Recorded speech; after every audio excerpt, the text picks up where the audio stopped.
Hello, everybody. Welcome to another Wednesday edition of .p. I am your host, Cyphus. I'm sitting here with Wazoo, who smiles at me like an idiot every time this theme music starts. YOLO! I'm also here with Ursinity. He's everybody's favorite sticker podcaster. Big fan. I just picked up a new sticker pack. I have a Core Truck sticker, a DC sticker, and a New York Bass Fishing sticker on my desk right now. So it's a good day. Yeah, it's a good haul. It's a good day for stickers. Where do you find your stickers? Like, I'm sure I could hear about it on your podcast, but do you just buy them from machines? Those ball machines? I usually go to Subways, like Subway stations. I just tear them off the wall, and then I affix new backings. That's what all the professional sticker enthusiasts do. Serious? In general. I have a lot of adhesive in my room. That's very cool. Yep. I'm big into theft in general, and sticker theft is one of the ones that I get away with most often. Fair enough. Of course, we're also joined today by a man who's so good we're thinking about upgrading him to 3Bs, Flubb himself. Thanks, High C. Yeah. I'll be High C, you'll be 3Bs. Before you know it, you'll be 4Bs. Yeah. Would you rather drink High C for the rest of your life or Tang? High C. I've never had Tang before, and I know I don't like High C was always the bad version of Capri Sun. That was always my prerogative. So I don't know. I'll take the bullet. I was told I didn't have a childhood because I didn't like High C. You didn't have a childhood. That's just that's mistaken, my friend. Like, okay, you like Capri Sun. At least you had that experience. But like Capri Sun, High C, and then I don't know if you guys ever had that like Kool-Aid that came in like barrels. Yeah. No, the squeeze bottles? Is that what you're talking about? Man. Are you talking about like the Squeeze-Its? Wasn't that what they were called? No, the monkey barrel things. The monkey the monkey barrel. I don't know what you're talking about. Yeah, I don't know what that is. There was a lady near me that used to give them out on Halloween every year. Her house would be the only house she would give out drinks instead of like candy or whatever. She would just give those barrels full of like the cheapest garbage Kool-Aid, like off-brand Kool-Aid. Oh man, she was the best. What I really liked doing with Capri Suns as a kid is blowing them back up and like feeling like, yo, bro, have a complete Capri Sun. And my brother Roland would take it and like it would squish and he'd be heartbroken and it was like, yeah. That's a life of deception, man. That's fucked up. Yeah. The older brother trick. Yep. Of course. I wouldn't give you my Capri Sun and I'd like slap him. we have very different older brother to younger sibling interactions because my sister is much younger than me. She's like almost 9 years younger than I am, and it's mostly just me and my dad tormenting her on summer vacations. A lot less like little things like that, and more like grandiose psychological schemes to like ruin her for the rest of her life. She doesn't play the video though, does she? No, she's started because now she's like 13, so she's like at that age where like she has her own computer, but like to make a long story short, one of our things, me and my dad, because my dad was a teacher, so he would always be off on summer vacation with me and her before I like worked and went to school, and we spent an entire summer and neither of us ever called her by her name. Her name is Amy, and we called her by just old people names constantly. So we'd be like, hey Esther, like can you get like the salt, or like, oh, you know, Emerald, come over here. Like, oh, you know, just Emerald, that's a chef's name. Yeah, not an old person. It's also a name. I imagine it's names. Or like Nathan. Like, oh, Nathan, come like, you know, do dishes or like take out the garbage or whatever. Nathan. So we trained her to answer to every name possible. So now that's an example of what we would do. So now a girl has no name, you know, maybe sort of a thing. Training her for the faceless men one day. Someday, no, hopefully. Girl has many names. Too many names. Yeah. So Flubb had some interesting ideas, and since they're your ideas, I'm gonna let you take the center stage about what we're talking about today. All right. So my first idea. Let's get the ball rolling. So who here wants to start this off? But what we're gonna go over is, what do you guys think is the position that merits itself to have the most varied hero pool in the game? For like us, or just in general for each person? So like if you're looking at players in general and you think of like not what your particular skill level is, but if you're like looking at a position for position's sake, what is the one that generally goes towards the most varied number of heroes. So like, would you say that like carry has like 60 heroes and then support has 80, or what would you say? Well, can I answer for somebody that's not currently on the podcast? I think Roland would say jungle is the most versatile because there are 110 possibilities. Yeah, but that's Roland. Like, let's No, let's ready to leave Roland admit to his jungling. he's ready to thing, admit and that it's we'll 108 talk about like out of the 110. actual like positions. Let's move into that. I'll take a shot at this one. I like to think that it's probably the offlane. Because I think there are a lot of heroes that you might like traditionally think of as fours that could probably hold their own in the offlane. I think there are just a wide variety of like roles that offlaners can generally fill, or utility capabilities that offlaners can provide to a team. I don't know. I think I would tend to say that the offlane is or maybe a position for support. But I think it's probably the offlaners. Mid. I'm going to go mid. Okay. This is good. I agree with you, Wazoo. Yeah, I'm definitely 100% going to go mid. Many heroes can go mid. You see many heroes that are being played mid now that weren't played mid a couple years ago, such as Jugger and PL and stuff, which kind of ups that pool of people that can go there. You can even see heroes like Lycan ran mid, which I like to do sometimes, but people yell at me and get reported. But it's all good, you know.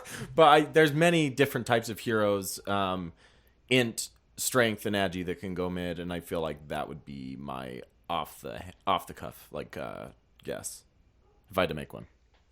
So I'm in the Wazoo camp. I also think it's mid. I think this. I hate to be the one that like overly specifies or generalizes questions, but I feel like this is a question that varies greatly depending on the circumstance, right? So if you're saying what is the most versatile position of like 1 through 5, hero pick wise, if you leave the stipulation like, well, pretty much I wouldn't say every hero is good mid, but a large amount of the hero pool is good mid in specific situations. So if you count those heroes as mids, like I don't know, what's a good example? Shadow Shaman. Let's see. Or like CM. Venomancer. All right, so Venomancer and CM, all right? Perfect examples. They're good mid in very specific situations, which is against TA. But they're not like traditionally mids. So if you count those kind of like minute like circumstantial heroes into the versatility pool, then I definitely agree with mid. If you're not going to count like these kind of niche like hero picks, or you like gotta count them though. picks. You gotta count them. I mean, like Yeah, your argument's I mean- bunko if you don't count them, because those are mids for specific moments in Dota 2, specific lanes. And with that being said, Dota is a game of being able to adapt to specific lanes. So like to nullify that point just feels like you're trivializing the whole argument. Well, yes and no, because I mean, if you follow that line of thinking too far, you can kind of say anything can be run anywhere with, you know, some very specific or some niche heroes that cannot. Can't it though? I mean, like, Well, I mean, like you're never gonna run a hard farming Chen, for instance, like stuff like that. Like there are always gonna be exceptions, but I think, you know, it kind of makes me think of the compendium when they have compendium predictions and stuff. They always stipulate, oh, it has to be picked like 3 times or 5 times for it to be put into the running. So Flubb, you could easily like quantify or qualify. I'm not sure which one is correct. This question saying say like both. something, a hero that is picked over 75% of the time in that position. So like you don't count CM because she's only ran mid 5% out of the games like all over. So, you know, if you know, that's an important qualification. That's all I'm saying. So regardless of that, I would still say mid, because just like Wazoo said, there's so many potential opportunities to run heroes mid, and there's heroes that used to be mids that are no longer mids but can still be run mid. Like Naga is not a mid that we see now, but she can still be run mid in certain situations and stuff like that.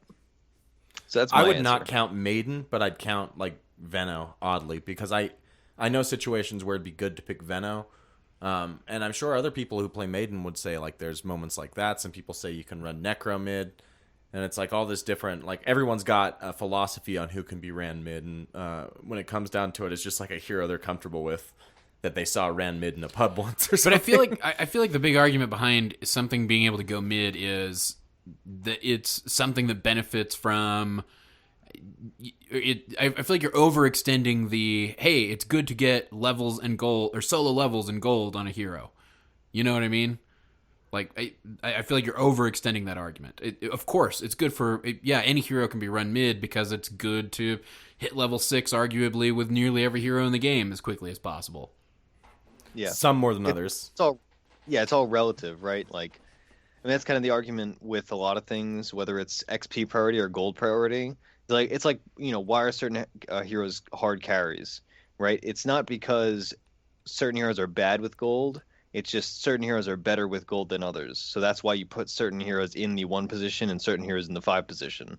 And there are some other extraneous factors like the ability for them to use their abilities in the early game and, et cetera, et cetera. But I would actually like to hear Flubb's answer to this because, anybody that asks questions is really just waiting for their chance to answer them. Yeah, right? That's right. Not really, because actually the reason that this sparked up for me was I kind of felt like both the 4 and the mid are both in a situation that they need to have a lot of versatility within those roles, because one, you guys are right, if you're going mid, there's a lot of like niche picks that can come out of it, and there's a lot of different things that can happen. But I also feel like 4 is really important to have versatility, because if you're setting up with 4 and generally in drafts, you're trying to counteract a lot of what's going on with the other team. Whether it's something that's good in the meta that kind of counteracts teams in general, something like ET right now. Like ET's only picked up early because he's just so good against like everything that is used nowadays.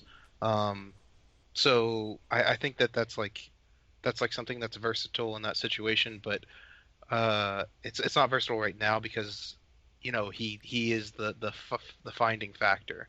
But when a patch comes out, I feel like the 4 opens up to be like almost all the heroes, it feels like. Whereas like mid, it'll go back to like safe heroes like Invoker or Quap or certain like classic mid heroes that you see generally at every patch beginning. And then offlaners, I can see what you were saying, Cyphus, because like I've felt that way in the past, and especially with the idea of like coming in with the Iron Talon. It's kind of easier to like make use of that in general, and getting those early levels on heroes like that you wouldn't expect kind of works in your advantage, and you can kind of pull out a lot of really cool strategies. It's just like when I think of Dota and where it's headed right now, I feel like versatility is getting like stronger and stronger, and I can't say for a fact that mid is the most versatile spot anymore. Whereas if I were to look back like 2 years ago, I would have said 100%, or well, not 2 years ago, but like in the past, in general, I would say that mid is the most versatile, or the most needing to be able to play multiple different play styles. Okay. I have two parts. One, I disagree completely with you, Flubb. I think 4 is the like if I had to rank them, I would say from least versatile to most versatile. Sorry, let me reword this. From least versatility necessary to highest versatility necessary, I would say it'd be 4 or maybe 5, 4, 3, 1, 2, maybe 5 and 4 be switched, because I think 4, like right now, if we just list off the 4s that are like popular and viable, there are 5 heroes like Kunkka, ET, Sand King, Ricky, Earth Spirit, and even Earth Spirit is not picked widely anymore, and like that's it. And Ogre, did I say Ogre? I don't know. And then I guess if you're counting junglers as 4s, then yeah, you're right.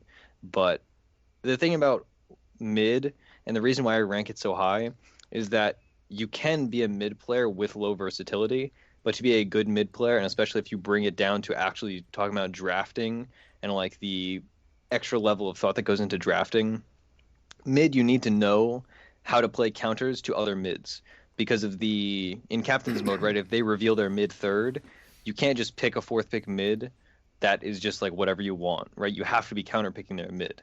So you see, they pick TA, and your mid player needs to know how to play, Viper, and he needs to know how to play these counters to whatever their mid plays. So I think that means you have to be super versatile in that role. Whereas if you're a 1 player or a 5 player or a 4 player or even a 3 player, but to less of an extent, you don't need to know that counter so much. You can just kind of play what you play, right? Like it's not quite as reactionary as what you mean. Right. You could pick up a Darkseer right away and run him in the offlane, and who gives a shit, whatever they pick. You could pick up a Sven in a 1. Sure. Maybe less or a so Jug. In less previous so with the metas, maybe not currently, but I'm saying like in the past you could pick up a Jug first pick, and it's just like, good, we can win with this. I kind of feel like the versatility in the 1 position, if we're talking, and maybe this is me getting like ultra analytical about it, but if I feel like we almost need to define the concept of versatility for the parameters of this question, which is, I guess I was thinking more about heroes that are, the number of heroes that are viable in each position. You know what I mean?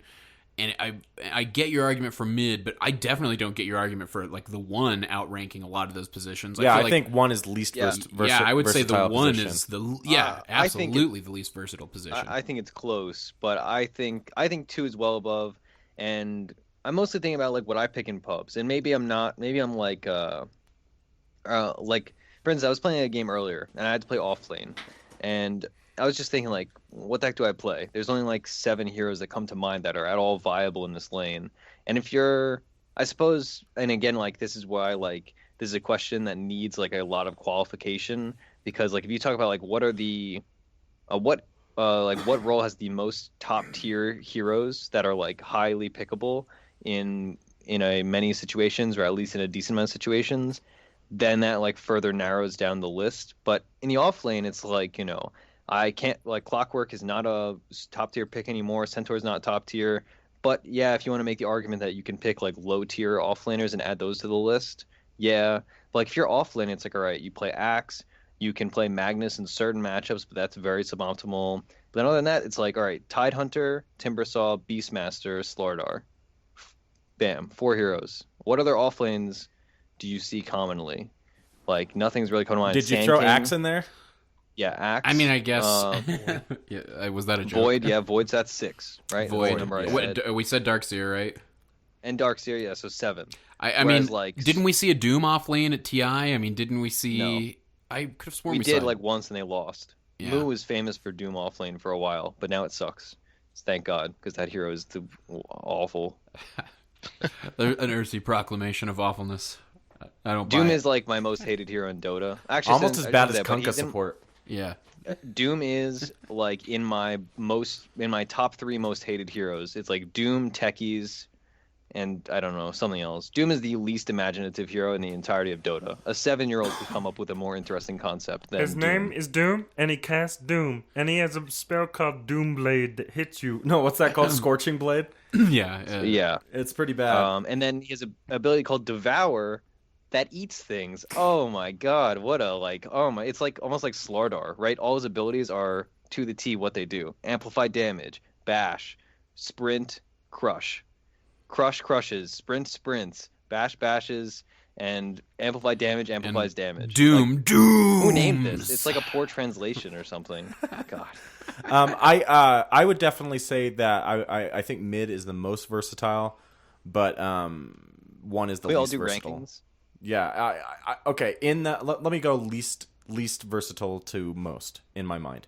1 is going to be the least, and then I think you're going to go. Let's for the sake of the 4, poor listeners out there who are listening, let's 4 or define 5. the positions as carry, offlane, mid, support. It's hard for me to say about 4 or 5 because like some people can make entire careers on being like just a certain certain play style, like a puppy or something, for instance. Like he's just super greedy in that 4 position, like jungling a ton. And then you have players like PPD who like play Winter Wyvern and like Disruptor through a whole tournament and get 0 gold and still win. So like it's like you never know. But I think like I'll put 5 as my second to least versatile, and then 4, and then we'll do. Okay, this is why I keep saying this is really confusing. Please, you got to, for the sake of the listeners at home, your 5th position, you need to reference the positions by a name so that we're not assigning positions to numbers. Well, 4 and 5 are reword mine, supports. Right. Let's go semi-support support.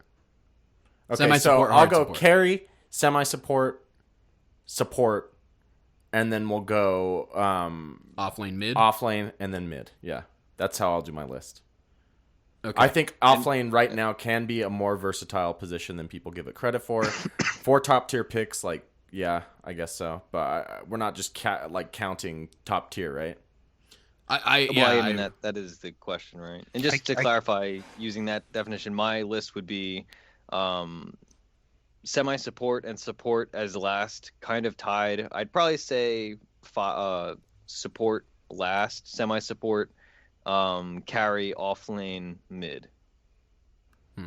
Continue. I would go carry as far as need the least versatility. I definitely think that's 5th. I feel like support. I feel like semi-support after that. Support. Then I'm swayed. I'll go offlane mid. I get what you're saying. I buy it. You're right. Mid is frequently the most important thing. Anytime I've ever played in a coordinated draft with somebody, we are a little more concerned about the mid because they control the tempo of the game.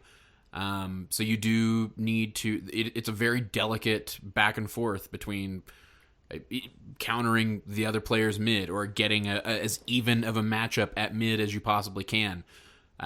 So if you can keep yourself from getting one lane that's just not complete total shit, usually it's going to be your mid or your safe lane.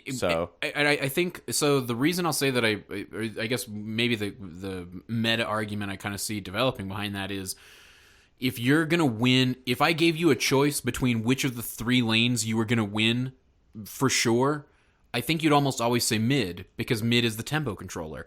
Mid is going to come out of things the strongest, the fastest, the quickest, and gives you the best option for turning losing lanes into winning lanes. It's a lot rides on the mid player. I mean, it's why the mid players are the stars. I mean, when I think about pro players, I can name more pro mids than I can any other position, because those guys they're the pub stompers. They're the guys that we all follow. They're the Sumails. They're the miracles. You know what I'm saying? So I'm swayed. I'll go mid as number 1.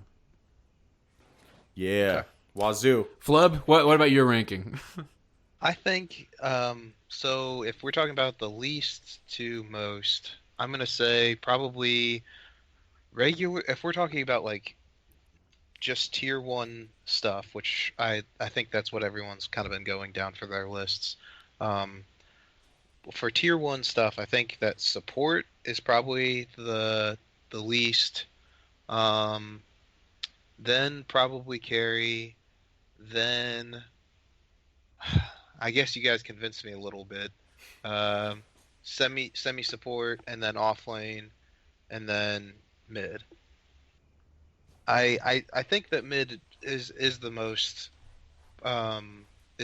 versatile, but I feel like as the game has moved on, it is more versatile, and people always say it's like the game is changing for the better, and people always like say that as time goes on, but like this patch I feel like is branching out for versatility is more of a factor. Yes, sometimes heroes get a little bit crazy and overpowered in certain situations, or I think that when a patch is all figured out in general, the meta can get kind of stale from that point, because obviously there's certain things that just fit better. But if we're going from a standpoint of maybe in the middle of the meta, not so late at this point, I feel like that the charts aren't quite as heavy-ended, and I feel like that there's a big push towards making everything more versatile. Even though I have like the hard support as my least important one for versatility, I think that when the meta isn't already decided, I think that that one's still pretty versatile whenever you actually go down and look at it. Do you think this is the most versatile meta yet, you guys? Like, Absolutely. how many heroes were played at the International, or weren't played, rather? There's only like 4 not played, I want to Yeah, say. Maybe so- 5. I think it was 4. You saw so Rest in much peace, getting Lena. picked up, and just about everything, right? You saw the Doom get picked up. Yeah. Anytime somebody Yeah. plays Lena, by the way, in a pub match, I just silently laugh to myself and wonder if they know anything about anything that's going on. in Yeah, Dota. she's my best hero, and I've been making her work, but like you really gotta try hard, and she sucks a lot. I'll be perfectly honest. So when I used to be our stand-in mid player, when our mid player was missing, and historically I'm like a huge Lena player, and she was very good in previous patches, and I would win a lot, and she is not good right now, and that's. I'd like to keep it to this conversation and make my points compared to dragging on about my girl and how awful she is right now. But Awful hero. What makes her so bad? so she Raindrops? suffers a lot from raindrop because her power peaks are right around like the 12-minute mark, give or take, because she wants to get her Yules or her Aether Lens. Usually you're getting Yules first before Aether Lens. And she wants to skyrocket her farm and her items. So she builds a lot of these cheap items, right? She almost always, you'll build Yules and Aether Lens, or at the very least Yules. Some people also build Blink. So right there, you're you're spending 3 full slots on 2,000 some odd gold items. And in that mid-game section, there's so many mid-game items that are popular, that are good for building up HP, so she can't burst people, whether it's Raindrop or Vanguard being a good item suddenly, so carries are all buying it, stuff like that. Really prevents her from dealing a lot of damage. So she's super easy to punish because she's so gankable. Her stun's easy to miss if you're not like a really well-versed Lena player, and even if you are, if the enemy is good at dodging it, like it has an obvious animation, it's pretty easy to dodge. And she has these weaknesses in the mid game. So even though in the late game people can't be carrying raindrops, she suffers because even though they don't have raindrops now, she did not have a good mid game because of these items that stymied her growth. And her She's dirt cheap. very, very tempo based. And her dirt cheap. It's so I grab a range anytime I see Lena, I just queue up the raindrop. I know that's going to be one of the first things that I buy.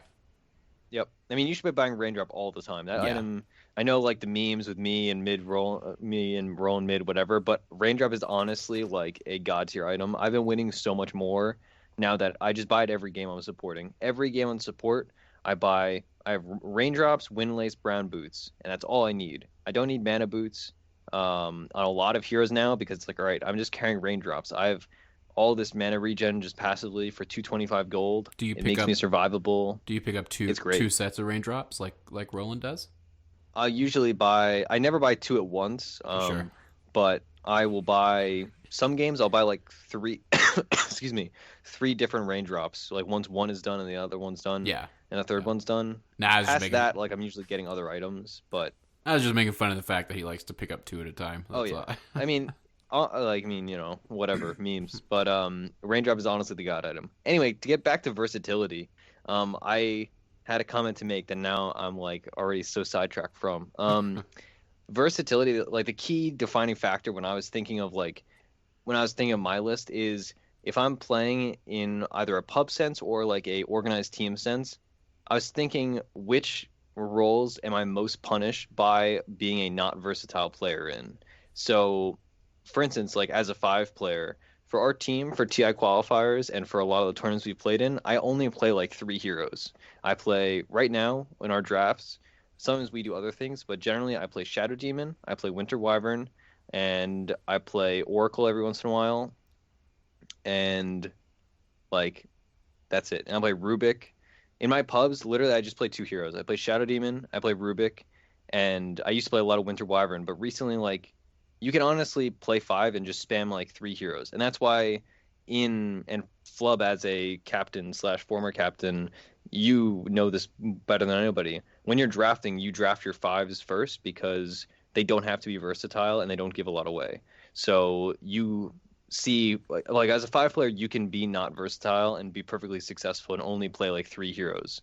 As a four player, I find the same dynamic. Like as a four player, honestly, I could just play Kunkka every game, and as long as they're not playing Puck, like, and they're not playing Omni Knight, I'm fine.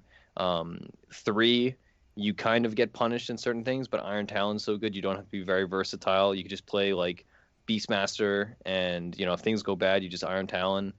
As a one player, you just need to know like one hero in each different play style. Like if you know a pushing carry, a hard farming carry, and like a fighting early to mid game carry, you can get away with that. But as a mid player, you can spam like one or two heroes, but if that gets countered, like you're just screwed. Like if you only play Tinker and the enemy team's like, okay, we pick Spirit Breaker, then it's like, all right, well, I don't care how much of a Tinker spammer you are, like you're gonna be really suffering. So that's why I feel like you need versatility as a mid player. Whereas you can't just, whether it's in pubs or like competitive games, you can't only play like three heroes in mid. You have to be playing multiple heroes. Whereas like as like a 5-4 or 3, you can just play like three heroes. Yeah, makes sense. That's pretty concise. Pretty much what I was thinking. One is the position I specialize in, and I've noticed that for a while there I was getting by with just knowing a couple of heroes, and then when those heroes were no longer really strong, I'm no longer really strong. So it's like versatility is something that can really benefit you in moments like that when the meta turns, and it's a different thing than when you were coming up. So what do you guys think you can do to kind of adapt to this and become more versatile? Do you have any ways or that do you need improved? I mean, I guess the question is really, do you need to be more versatile? Because is that really something to be that concerned about if you're going to be sticking to a position? You know what I mean? If you're going to be sticking to if I'm going to be playing support, Ursi, Flubb, I'll let the two of you weigh in on this, but like, so say I want to climb MMR and I'm just going to play support. Should I just pick three supports and just be the best of any of those three supports that I can be? Flubb, you can take this one away if you'd like, yeah, because I have strong feelings that should be go last. Okay. Well, in my opinion, and I know Ursi's going to completely disagree with me here because no. We're both very versatile players. I imagine we are similarly minded. Okay. Well, I think that in this way, I think that if you look at the game, I think it really depends on your play style and how you move throughout the game. Like we were saying with positions, it matters, but it's completely up to the play style of what you're doing. Like for me, I'm a very, very aggressive player.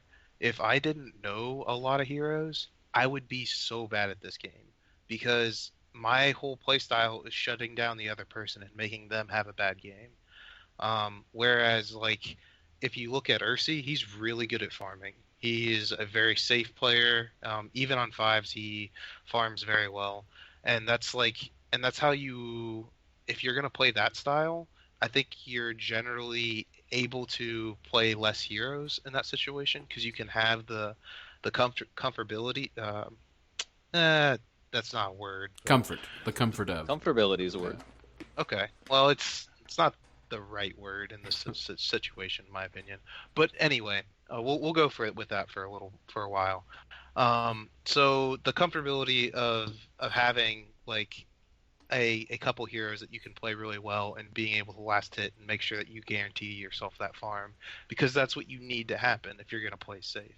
If you're not going to get that farm, then there's no reason for you to to be playing that safe. So I guess it's all depends on the personality of what style you like to play and what heroes that you look forward to playing whenever you start up a match. So I somewhat agree with Flubb. I'm glad you brought up how greedy I am. That's been a real point of contention in our team recently because I'm like the greediest 5 player in the world, just by coincidence. Anyway, in my opinion, when you're talking about getting better at the game, there are 2 metrics by which people judge being better at the game. And if you want to climb MMR in the short term and climb quickly, spamming heroes in whatever role is definitely the way to do it. But I, while keeping that in mind, I still say to actually improve as a player, you will gain much more and learn much more playing a variety of heroes and a variety of roles, and you won't see those immediate quick gains that you will if you just start spamming Tinker or spamming whatever. But over time, you will learn a lot more about the game in that way. And I've always said that, and I pride myself on being a versatile player, although in a competitive sense and in a MMR climbing sense, I don't play a ton of heroes, but I always have them in my repertoire. So even though I am a 5 player in both solo ranked and in party queue, if offlane is open and somebody's already picked a 5, I'm a versatile player, so I can do that. Whereas if I had spent all my time only spamming 5, like let's say I played Rubik for 200 games straight, and I became whatever 4888 is my MMR right now, and I got to there, then suddenly offlane's open and somebody already picked Shadow Demon, what am I gonna do? I'm just gonna lose the game because I'm incompetent at that MMR because I'm not a versatile player. So in my opinion, if you're actually trying to improve, be versatile, play a lot of heroes in a lot of different roles, at least know, like, the thing that I usually tell people is at least know 3 to 5 heroes in every role. And like Flubb said, I think one of the best points he brought up is if you're an aggressive player, like let's say you're playing 4s and you're playing like I play Kunkka all the time, and because I play so many heroes and I know how other heroes work, I have the mindset for managing internal cooldowns and saying, oh, it's an Ogre Magi, so I'm not going to be able to burst him because I've played Ogre Magi, right? So you know those things, and it helps you if you're an aggressive player to know, oh, he's going to have a stun in 3 seconds, or oh, it's off cooldown, or oh, he only has 120 mana, so he's not going to reincarnate because he's playing Wraith King and it costs 160, right? Knowing those kind of things is something that you're going to learn by being a versatile player, and something that you're not going to learn nearly as quickly if you are a not versatile player, whether it's through roles or through specific hero picks. Like, you can be a versatile 1 player and still not know anything about the other 4 roles, and that the same thing still applies. Or you could play all the roles but only play 1 hero in each, and then you have the exact same problem. So play a lot of stuff in a lot of different roles, unless you're looking to just climb MMR in the immediate sense. This But, takes me to really some cares? good information I've always gotten to improve, and that's be versatile and be able to farm is pretty much what I'm told. Is so many people think they're way better than they are, but there's this clear distinction between someone who's like a below 4K player, a below 5K player, opposed to someone who's like 2 or 3K, and that's that you just don't farm as quickly as you think you do. You're missing 1 or 2 in every 1 or 2 or even 3 in every wave. You're missing all the first wave. You're not able to get in and get it. And I think a lot of that is being able to be versatile in each and every position, even those that aren't very versatile. Like the 1, like I said earlier, it's what I think is the least versatile position. You still need to be able to adapt a little bit so you can get that level of farm that you need. It's also important to note that when we say it's the least versatile, there could still that doesn't mean it's completely not versatile. Well, we're still talking in the terms of potentially dozens of heroes, right? When we talk about the 1, and maybe not right now currently viable in the meta, but like there are, if you're just going to play in a general pub game, it's safe to say that there are 15 cores, 15 1 position carries that would be good for you to know, right? Would you agree, Ursi Flubb? Yeah, I mean, totally. yeah. So there's definitely, yeah. So I mean, in that sense, like that's 15 heroes in a single position. That's a decent level of versatility. It might sound mind-boggling to like newer players. Like I don't have 15 carries in my belt, in my repertoire that I could whip out. That's something I'm actively trying to build right now. Is more versatility in the carry position. I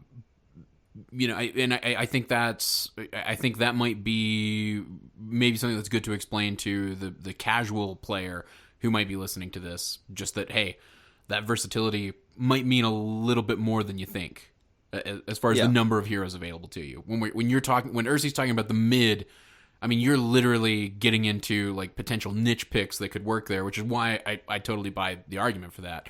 I mean, you're talking about knowing everybody from, Skywrath Mage and when he can work and why he works and why he's good, to the more traditional mids like an Invoker, To Mirana. Yeah, to To Mirana, Jug, to Jug, to heroes that you think about primarily in other positions, because you think about Skywrath as a 4, or even a 5, like typically, you think about Shadow Shaman as a 5 usually. You think about Jug as a 1 usually, but these heroes can very easily run mid and have the perfect situations for them to run mid, and we saw that with a lot of success at TI.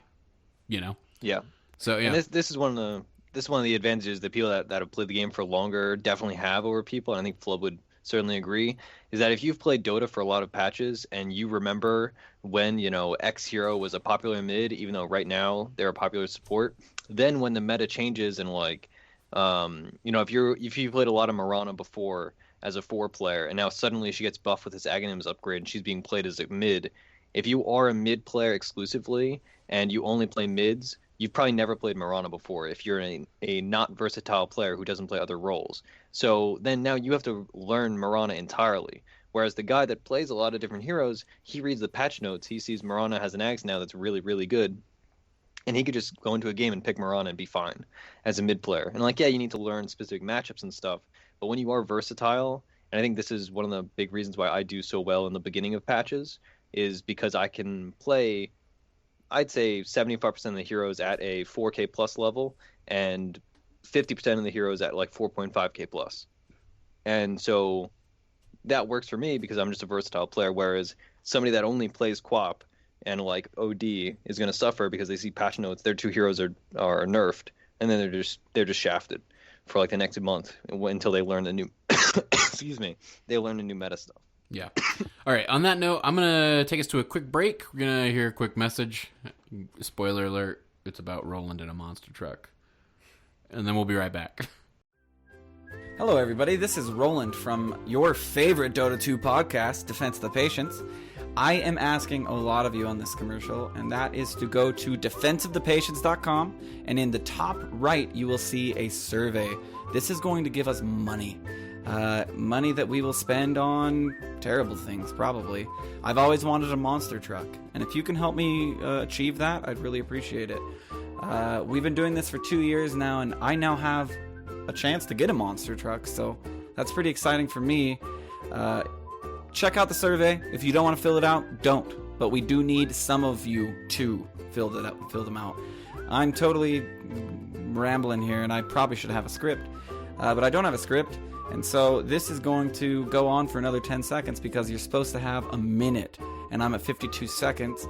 Please go to the top right of defenseofthepatients.com. Help me make my dreams come true. Thank you for listening to Defense of the Patients. And we're back. That's right. Roland needs a monster truck. But you know what he needs more than anything? Nah, he doesn't really need this. He needs more versatility. Like we all do. That was my segue. All right, what did you guys think of that segue? It left something to be desired. On a scale of 1 to 10, would you say that's a 10? I would say it is a negative 10.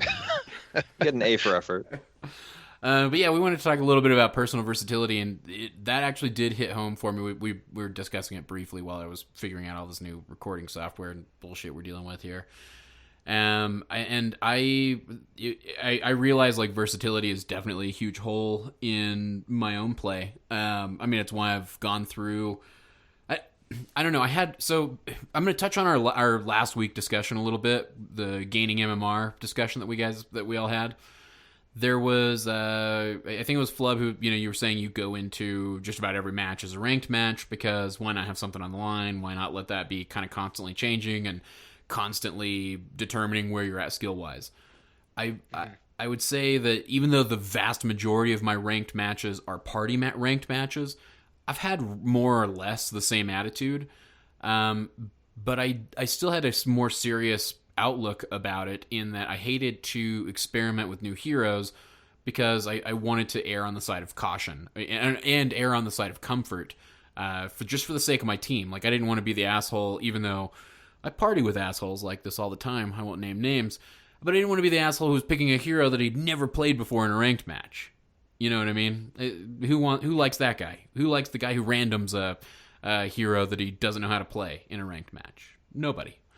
I wouldn't even talk to somebody like that. Yeah, you shouldn't. I would not get beat mid by someone like that. That's yeah, for sure. no, that would be Yeah, embarrassing. I would definitely not be blood related to somebody like that ever. That's just bad juju. But lately I've been playing all these normal matches with my girlfriend. She's new, brand new. She's barely mastering the game in any capacity. She is starting to get psyched, which is fun to see. She's watching Purge videos and stuff, and like kind of getting a little hyped on Dota, and it's cool to see that developing in a game that like I never thought she'd enjoy. But Brag about it. It's given me an opportunity to expand my hero pool a little bit, and so that's what I've been doing. Is I've just been viewing these normal matches with her, where it's like, hey, you know, she's obviously not going to play great. I'm not going to play great. Nobody's got high expectations coming into these matches.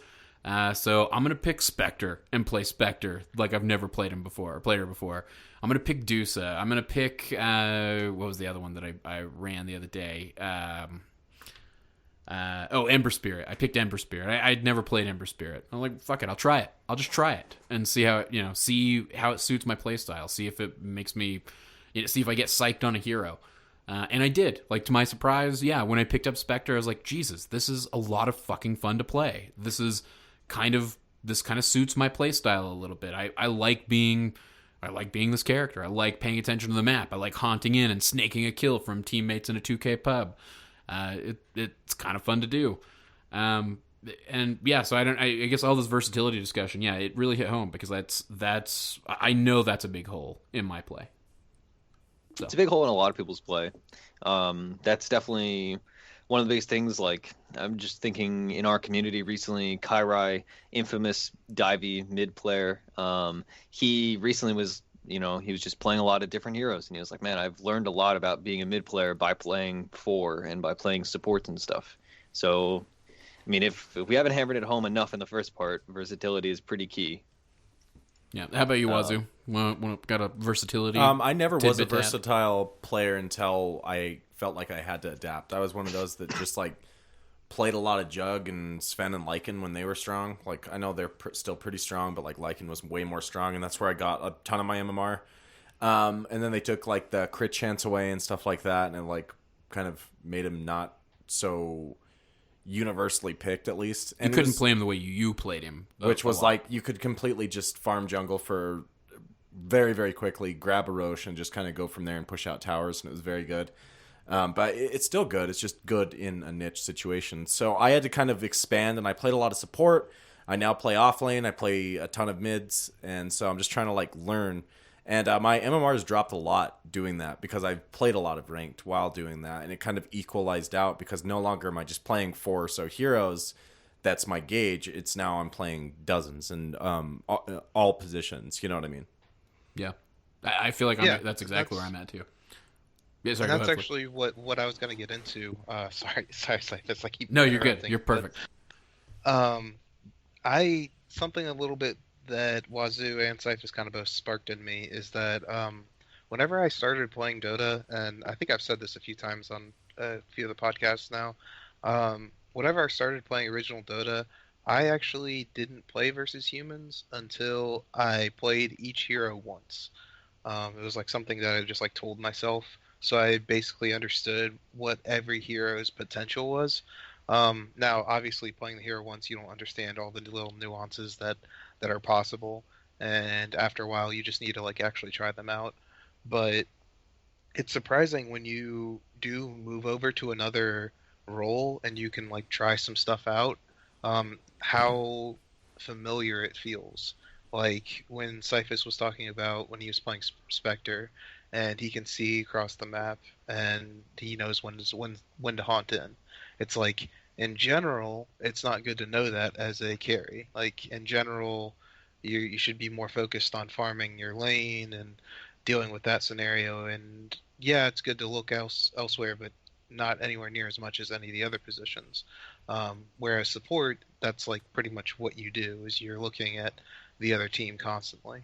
So I feel like when you try out these new heroes, try to look for maybe similarities and things like that. Like if you are having a lot of fun on skill shot heroes, maybe try like using Slark's Pounce, or using Marana Arrow, or Pudge Hook, or like kind of go down that same line of thought. If you find something really good, but still move into a different area that has a similar usability. That's a great idea, I think, because there's a lot of things in this game that are similar but not the same.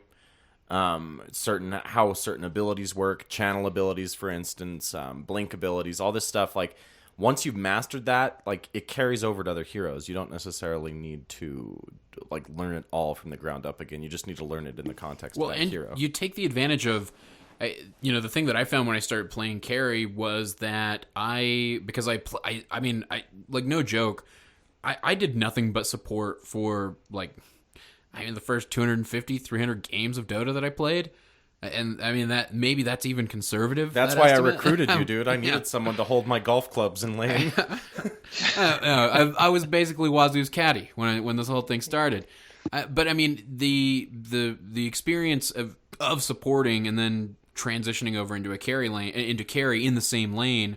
It both gave me new perspective on the lane, and at the same time, a lot of those lessons carried over in a great way. Like, I knew how to read supports. I knew when a support was, and admittedly I'm still terrible at the game, but like I could tell that, hey, this support's not doing what I need the support to be doing right now, or hey, this support's not going to be here in this lane, so I need to, or not going to be doing this in this lane, so I need to adapt to that. I need to think about that. I need to take that into consideration. I don't know, having the information of another position, or being able to infer information from another position on your team, is often just as important as collecting information about the enemy. Yeah, I definitely agree. I think that's probably the thing that I've learned most from being a versatile player. And like we said earlier, it kind of comes with just playing the game for a long time. But I think so through playing with various stacks and various teams and various different MMRs, I played all the positions to varying degrees of seriousness. But I went from being a 5-position player to a 1-position player at one point, and I learned so much. Now, again, being a 5-position player, I learned so much from playing carry and the little nuances of farming patterns and when I can get farm in certain places from being a 1 player that now I apply to my 5 that allows me to be more greedy. And as much as Fafnir, our current 4 player, may disagree, I don't it's not like I'm stealing farm away from the carry or anything like that. It's just when you go from playing one greedy position to a not greedy position, you learn these little nuanced ways to pick up farm, and your last hitting just naturally gets better and all these little things. And same thing, if you're a mid player and you then go to being a 4 player and then you go back to playing a mid, you're going to be naturally attuned and have a better sense of, oh, the 4 is going to gank me now because it's 2 minutes and 15 seconds and we don't have vision of bottom rune, but we know it's gone. So of course the 4 is going to come gank me, right? Whereas if you've only played mid, you might have some idea excuse me, the 4 is going to gank me, but you're not going to think these specifics. Ursi, you're getting me sick across the internet. That's what's happened. Please don't die, Mr. Professor. We need you here to teach us. But yeah, so I mean, if there's one thing I can really impart is you learn, other than the specific heroes and having access to those things within your hero pool, learning the play style, both to play against that and to play and to adapt that into other roles, makes a huge difference. All right, since we're running along here, I'm gonna do what I did last week. I'm gonna try to do this every week. I'm gonna do a final word, all right, with each of you. So Wazoo, final word before we end this episode. You can donate to the Ursi Has Tuberculosis Fund at our GoFundMe, our Patreon. Yeah, it's all proceeds go to finding the cure. All of them actually go to me. We'll give Ursi 0.1%. Fair enough. Yeah. Flubb. It turns out when you're sick and you talk for hours on end every week, it does not lend to getting your voice well again. Yeah, I feel you. I actually feel like a cold coming on. So you gotta gargle something, man. Oh, trust me, dude. I think I've drank more tea in the last 2 weeks than I've Are you drank in my entire gargling life. it though? You gotta gargle your I tea. gargle salt water. Oh yeah, good. all honey. Oh, okay. Okay. I was gonna say like that helped me whenever I was sick so much. You gargle Yeah. honey, and that's why such beautiful things come out of your mouth. Exactly. All right, Yep, that's Flubb. you got it. Flubb, you get the you get a last word here. I'm letting Ursa go last this week, so. Okay, all right, that's true. I did kind of put Ursi on edge last week, so I'll give it to him this week. But no, I think that what the name of what we were talking about tonight, and like what the name of the game is in general, is that versatility is important, but it's take it in a smart direction. Don't just do something because it's popular or it's good right now, especially when it's about to switch over. Like if you're going to learn someone that's good right now, to gain MMR, that's fine, but it's not going to last for very long. Try to understand and look at stuff before it actually gets to the end of a patch, in my opinion, and look for trying to be versatile with every hero, because you never know what's going to be good or what's going to be bad. But not Spectre, right? They're not going to take Spectre away from me, are they? They've already Maybe, tried. man. They've already yeah, exactly. Yeah. Like Sam said. Yeah. Already tried. Okay, Ursi, you get the final bout if you can. All right, let's see if I can make it through these 60 seconds. All right, so if I have like one final piece of wisdom to impart, it's kind of something that I think about a lot, because this kind of like everybody judges people based on their MMR to a certain extent. Some people more than others.